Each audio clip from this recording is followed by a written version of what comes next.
I got a Craftsman right here, a snow blower, and when you buy a snow blower, make sure you have the electric start. See the electric start right here? You plug in here, make your life easier. Just in case that you can't pull the cord right here to start the. So first thing you need to do, you gotta have the key in, and move this thing here to wrap it, and this is to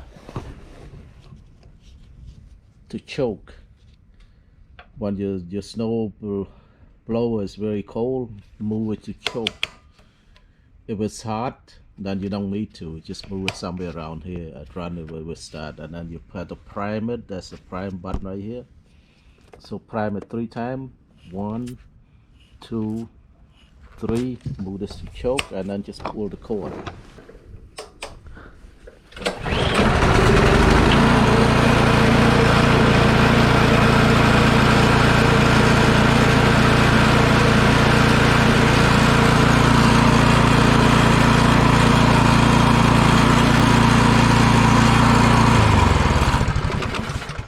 Okay, if you pull the cord and it doesn't start, and then you use the electric starter, the electric start right there. So you just plug in that to the outlet right there, and you do the same thing. Move this to rabbit, and put this to choke, and just push the button.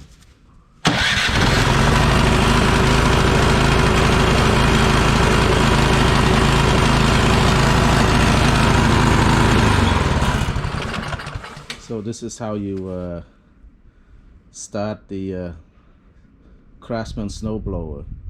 So it's a good idea that when you buy the snowblower, make sure it has the electric start. It makes your life easier, just in case the pull cord right here doesn't work. If it doesn't want to start, then just use the electric start. So that's it. That's how you start the Craftsman snowblower.